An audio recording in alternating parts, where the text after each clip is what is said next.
Halo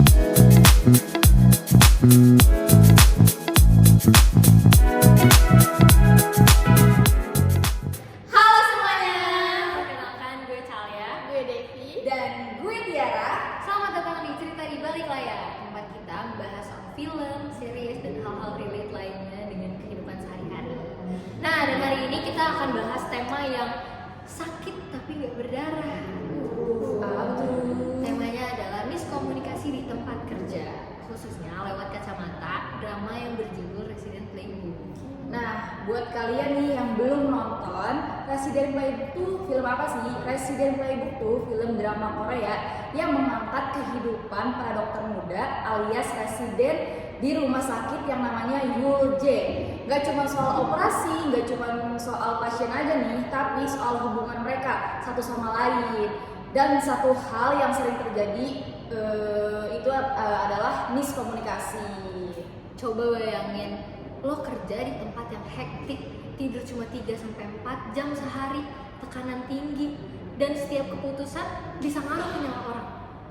Dalam kondisi kayak gitu gampang banget kan ada salah paham. Iya, bener itu kayak gak cuma di tempat kerja, kayak kita lagi sama temen aja kadang Sering banget ya. sering banget kan kayak gitu. Nah, podcast hari ini tuh mau ngebahas salah satu konflik yang terjadi antara beberapa rekan kerja yang ada di rumah sakit Yulje itu. Bagaimana sih menurut kami nih para penonton mengkomunikasikannya dan mencari solusi yang memang gimana nih yang emang sesama rekan kerja tim yang sehatnya, pendekatan sehatnya. Ngomong-ngomong nih ya, sebelum masuk, ini kira-kira personality per karakternya gimana Iya tuh. sih? Karena kan pasti ada banyak penonton yang belum pernah nonton kan ya. Iya. Oke, di sini aku mau bahas dulu ya tentang personality mereka. Jadi di film itu ada 4 anggota. Yang pertama ini Oh Hyung. Nah, karakternya ini kayak dia tuh cuek banget, gak peka, terus juga cuma mikirin dirinya sendiri. Dan selain itu juga dia pendiam ya. Dia tuh bener-bener yang Gen Z abis gitu kan. Terus yang kedua ada Kim Sabi, karakternya ini ambisius, tegas, terus juga berwibawanya tuh kayak keren banget gitu. Karena dia tuh selalu ngelakuin tugasnya tuh dengan benar gitu. Nah, yang ketiga ada Jae.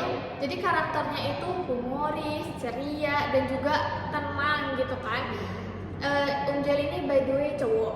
Dia cowok satu-satunya gitu di 4 karakter ini. Dan yang terakhir ada Pyo Nam Kyung. Karakternya tuh ramah, ceria, ekspresif gitu ya, kayak aku gitu ya. Jadi kali ini tuh kita akan fokus pada sebuah masalah klasik yang sering banget jadi bumbu drama Korea, yaitu miskomunikasi ya, tadi udah dijelasin. Dan khususnya ini kita mau menyoroti tentang permasalahan Kim Sabi dan juga Oh Hyung nih. Nah, kedua karakter itu relatable banget ya Tica. Mereka tuh sering nunjukin gimana niat baik ini tuh bisa jadi kesalahpahaman di akhirnya. Karena kalau komunikasinya nggak nyambung kayak bakalan gak nyambung banget gitu kan. Satu salah paham juga kan. Iya betul. Jadi kita bakalan bahas akar masalah yang terjadi antara rekan kerja gitu nih. Betul, guys. Oke, gue udah nonton nih filmnya kan ya. Jadi kita langsung lihat masalahnya aja ya. Jadi si Young ini dia tuh kan pemalas ya kalau di filmnya ini. Tapi dia tuh selalu dilirik sama dokter-dokter senior. Sedangkan si Sabi ini yang rajin ambis parah pokoknya. Dia tuh nggak pernah yang dapat kerjaan bener gitu yang penting banget gitu. Iya, Dilirik. iya. Iya, nggak pernah dilirik gitu loh. Nah di sini kan Sabi jadi dia merasa iri gitu lah ya sama si Young. Nah pada saat di satu saat si Young mau keluar dari residen ini, nah si Sabi ini ngeliat nih chatnya kok si Young mau keluar. Tapi pada saat dia ngeliat si Young mau keluar ini, ada chatnya mau keluar ini, Young malah dapat kerjaan dari seniornya tuh banyak banget. Iya, jadi si Sabi tuh iri. Kenapa yang mau keluar yang malas-malasan malah dapat kerjaan banyak sih? Sedangkan gue yang ambis banget nih, gak dapat apa-apa. Kayak cuman ini doang gitu loh.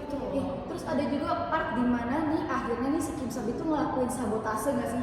Oh iya, Ada kan sabotase kayak si sabotasenya tuh kalau nggak salah ya ada tuh dokter senior ngasih kertas itu kan, kertas perintah lah atau apa. Nah si kertas itu tuh ditaruh buat Young, tapi malah sama si Kim Sabi tuh malah hilangin gitu. Betul banget. Sabotase banget sih itu. Iya, dan ternyata setelah nonton lagi ternyata sabotasenya tuh ada dua loh, Cati. Iya, jadi yang pertama itu dia melakukan sabotase waktu dia ngehapus file penting yang ada di komputernya Iya kan. Yang pertama itu yang kertas ya, Iya, kertas iya, perintah ya iya. dari senior. Yang kedua emang itu yang hapus Iya, rangkuman itu ya, iya. Ya sampai akhirnya bikin Yong ini dihukum sama dokter senior gitu. Iya, nah, yang pas si Sabi ngilangin kertas perintah dari situ, itu tuh Iyong ngeliat dari belakang. Oh iya si Yong tuh dia diem ngeliatin ya. Dia tuh ternyata ngeliat, jadi si Sabi kayak ngelempar gitu loh, Iya. buang gitu ke Iya, perintahnya. Tapi nggak langsung lihat doang kan, nggak langsung Iya, lihat kan. tadi dia diem doang, Dia tapi diem doang. ambil tuh Iya, iya. perintahnya. Iya. Berarti miskomunikasinya tuh Sabi tuh kayak gak ngasih tahu gitu ya apa yang dirasain ya. Iya, nggak langsung ngomong, kayak dia diemin dulu si Kim Sabi nih, kayak nanti aja lah mungkin ya Iya. ditegurnya. Tapi nih menurut kalian dari film ini tuh ada gak sih komunikasi verbal yang dalam masalah itu, ada gak sih komunikasi verbalnya? Ada. Jadi kan mereka kan diem-dieman ya. Nah si si Sabi ini pas yang itu dia tuh ngajak yang pas rangkumannya dihilangin. Oh, iya. Ya si Sabi itu ngajak Iyong buat ngerjain bareng karena dia tuh merasa bersalah. Dia tuh sebenarnya setelah dihapus filenya itu dia merasa bersalah. Jadi akhirnya Iyong diajak ngerjain rangkumannya bareng, gak aku bantuin gitu. Oh iya, mendingan ngajak kerja lah mungkin. Iya, daripada dia untuk ngakuin kesalahannya. Iya.